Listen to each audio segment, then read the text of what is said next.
You want to support Roland Martin Unfiltered? Be sure to join our Bring the Funk fan club. Every dollar that you give to us supports our daily digital show. There's only one daily digital show out here that keeps it black and keep it real as Roland Martin Unfiltered. Support the Roland Martin Unfiltered daily digital show by going to RolandMartinUnfiltered.com.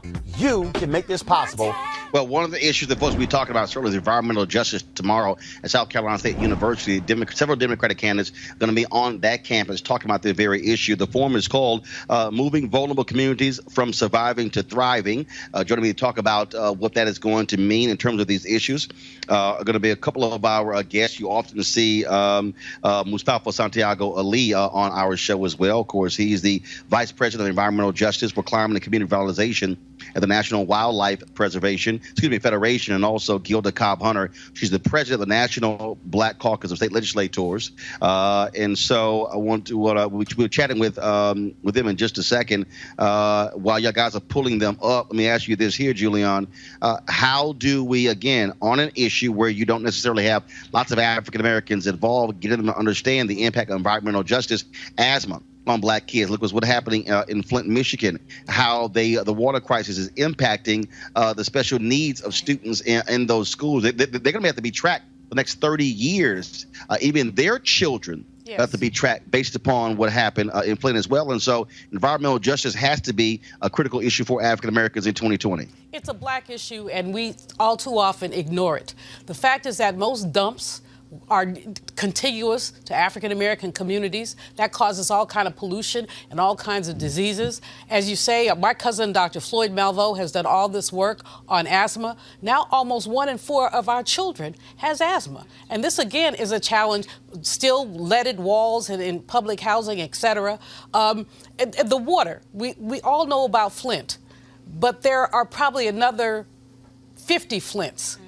But people don't talk about that, so the quality of our water is affected. Roland, all of it. And somehow we haven't been able to make the case for black folks see environmental issues as, oh, you're outside or you're hugging a tree.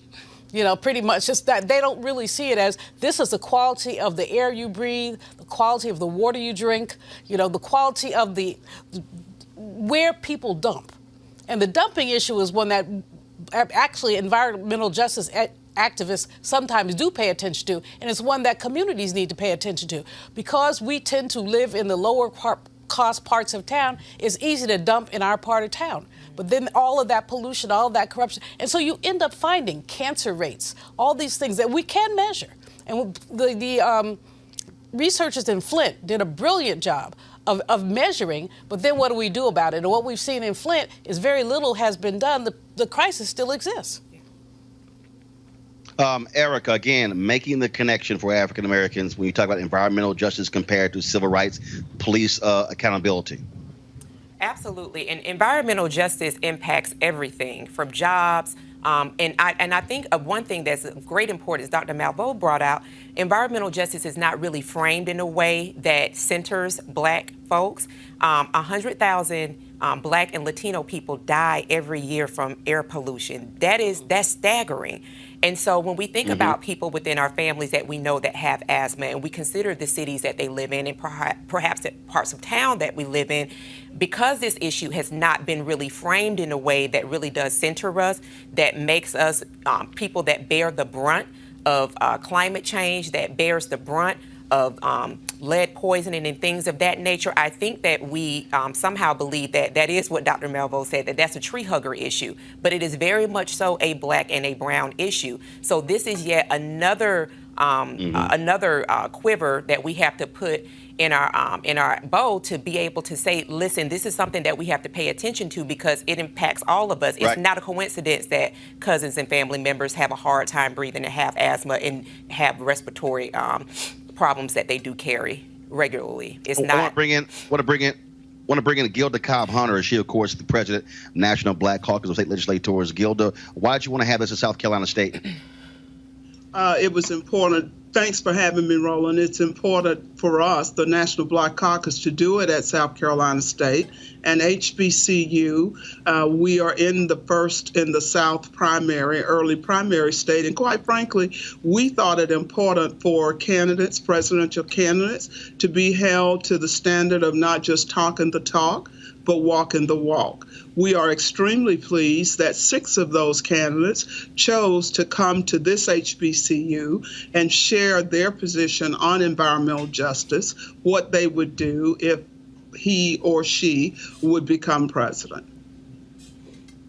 And obviously, when you talk about those issues, who are the candidates who are actually going to be at South Carolina State tomorrow?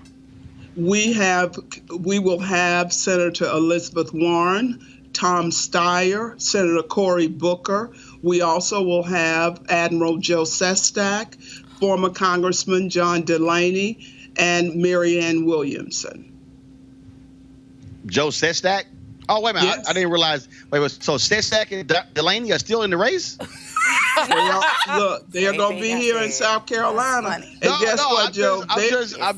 Like, seriously, when you mention their names, I'm going, they're still running. Okay. All right. Well, you know what, Roland, let me just say something on that. Let me say something on that real quickly, because one of the things that we, the organizers, thought was important is that even though they have not made the DNC stage, the fact that they came and wanted to, or will come rather, and want to share their position, at least NBCSL and the NAACP is giving them a little airtime. And who knows, maybe one of these candidates who chose not to be here will learn something from those 3.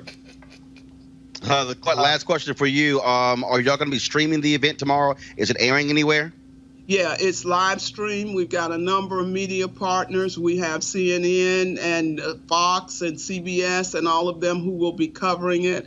And so, Mustafa, I know you will be speaking with him shortly. He can give you some additional information on how it can be viewed.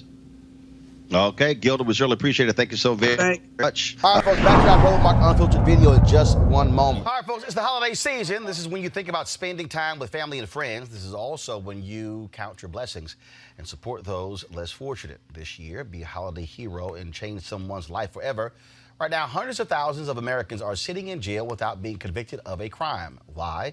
Because they lack the financial resources to pay their bail. Now think about it. If you are arrested for any minor offense, you will be taken directly to jail. If you don't have bail money, you will stay there until a court date is scheduled. That could be days, weeks, or even months. Simply put, America's bail system is broken for people of color. Freedom should be free. That's why the Ebony Foundation has partnered with the Bail Project and is sponsoring the Home by the Holiday campaign. The Bail Project has helped bail out thousands of people over the years, and with your help, they plan to get 1,000 people out of jail by New Year's Day. And that, of course, would be a great holiday gift for many families. A donation from you today can change someone's life tomorrow. Now that you know the people of color represent upwards of 90% of the jail population across the country. Now, without bail, nearly 90% of those charged with misdemeanors pled guilty. Now, however, with paid bail, less than 2% receive the jail sentence. Sometimes justice needs just us. To join the fight, you can donate $25, $50 or more to help the Ebony Foundation bring our brothers and sisters home by the holiday. To donate, go to homebytheholiday.com. That's homebytheholiday.com. Now back to your Roland Martin Unfiltered video.